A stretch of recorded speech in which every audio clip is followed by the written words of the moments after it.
All right, Bulls and Bears, it begins. I'm not happy to be right about these things, but what have we been saying? We said, look out, 2024, we're going to see some crazy things start happening. We've got attacks happening, outages with many cell phone customers, pharmacies hit by nationwide cyber attacks, prescriptions on hold. I think this is just a test run for something much bigger.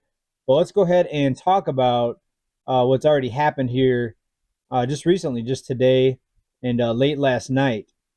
AT&T outage, software glitch. And, we talked about this. There's some nations out there that are very hostile to the United States. Let me get that commercial off there. Sorry. I don't want to show you guys too much skin there. AT&T outage caused by software update, the company says. Well, it's interesting that outage, quote unquote outage, came at the same time as some other things. Let me just bring this up here. Stocks hit all-time highs, though. Stocks are shaking off any sort of bad news, any problems. And remember, who owns most of the stocks? Well, if you just look at the top 1%, they own over half of all stocks in existence. So when they all get together, and they do go together, they go to meetings. The top 1% meet up at these global meetings, and they all talk and they say, okay, well, this is what I'm going to sell. This is when we're not going to sell. That way they can all hit the sell button at once and get out before everybody else does. And that's the top 1%. Now, if you look broader, you see the top 10% owns about over 80, well, no, 90% now of all stocks. So the stock market can keep going up until the deciders, in this case, the top wealthy, the mega wealthy, decide when they want to go ahead and hit the sell button. Pharmacies nationwide also hit by attacks here, and this was reported, widely reported actually. Of course, anybody can read the article, but the reason I wanted to bring this up here is because we've been warning about this. And every once in a while, you'll see somebody down in comments on this channel saying nothing that we talk about ever comes true, never happens. Folks, just give it some time. It'll happen. I mean, look at 2019. I said, look out for something big. What happened in 2020? For the entirety of last year, I said, look out, 2024 is going to be a bad one. And it's already off to a crazy start. Now, will this whole trucker boycott thing pan out?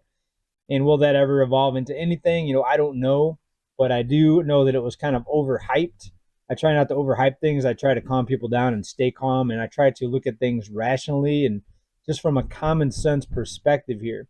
Pharmacies across America have trouble processing prescriptions because of a cyber attack.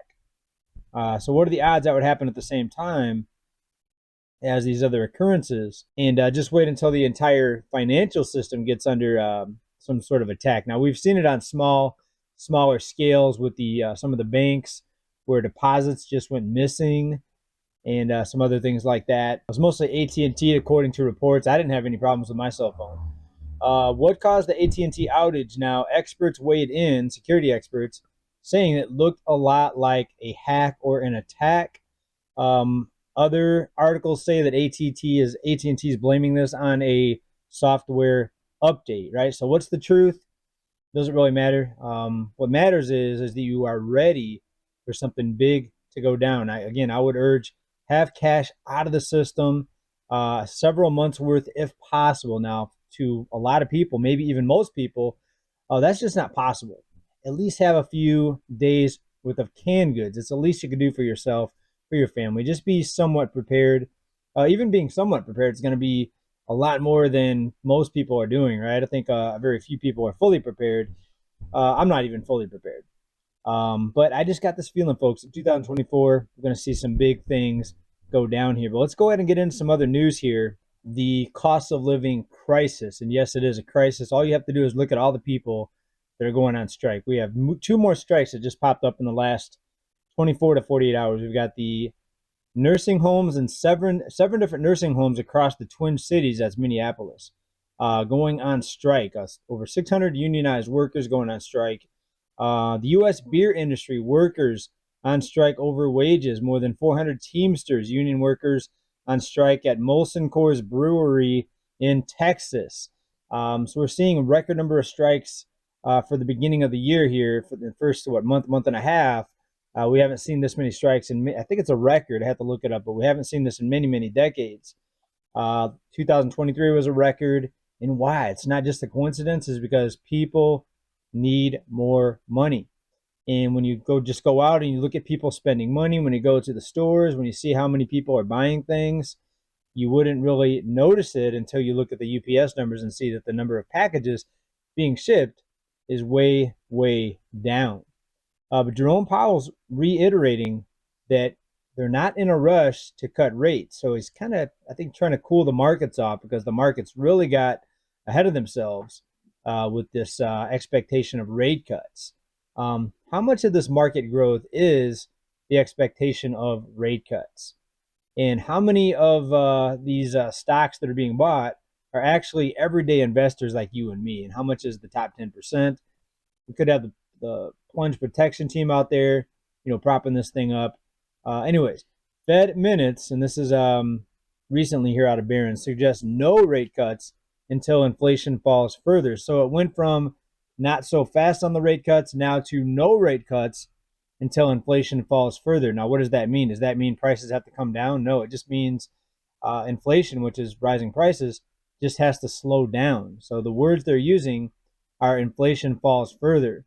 So if you get a CPI print next month that's 0.1% lower than the previous month, they could use that as justification to go ahead and cut rates, which is way too soon in my opinion. I don't think rates should be cut at all. I think rates should go up even higher because we haven't really seen any of these bubbles pop yet. We've seen very small price corrections in automobiles and homes, but we need bubbles to pop. We need deflation. We need the cost of living to come down. The problem is when you see that type of deflation, it's usually because of massive job losses. And we're not going to see massive job losses until we see these banks really pull back on the amount of money or the amount of credit that's being given out to people.